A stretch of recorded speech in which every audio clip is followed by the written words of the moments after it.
When you guys think, so my daughter, I call her Gus, right? That's her nickname, and she takes my iPad. She knows exactly what a YouTube button is. She knows exactly where Cocomelon is. She knows she can get right into it.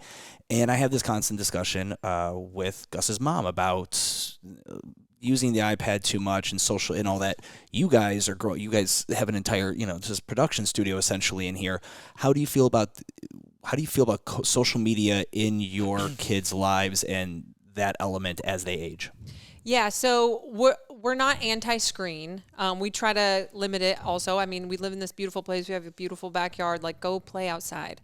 We try to keep them very active and doing stuff and building stuff and learning with their hands. But at the same time, like, one of the things that we'll say is we live in a world with screens. So eventually they not only are they going to have access to them, but they need to know how to use them to be successful in life at this point. For most positions, most of whatever you're going to want to do, on some level, you're going to need to be able to operate technology, right? So, and actually on Knox's iPad, we've loaded some like cool like ABC Mouse and games like that.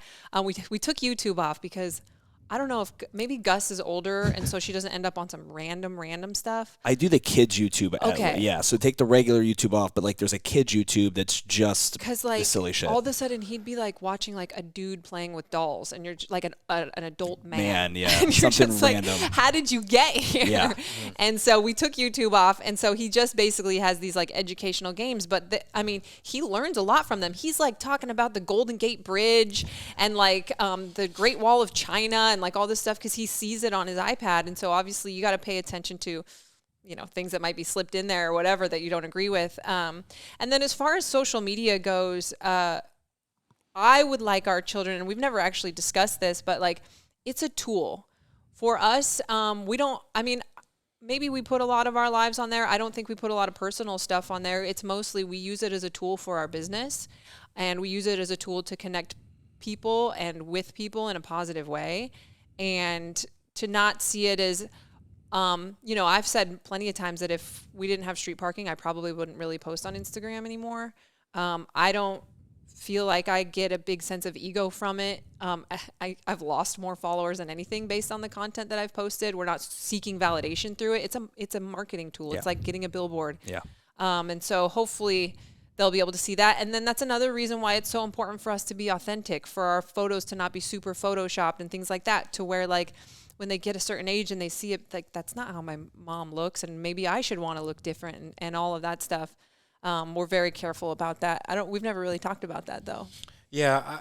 Now knowing again, when you understand how addictive technology can be, even for us as adults, right? I mean, the impact that it has, these shows that they create, they know exactly what they're doing and how to make them addictive to kids. And so when you realize that, yeah, you kind of want to set a boundary, enjoy the shows a couple times, but also realizing how powerful it is for them to be outside in nature as well, and for them to get lost in the real world. So having that balance is very important. There's going to be days where, of course, you're going to stretch the limits with, it's a good thing that it comes in handy when you're just feeling total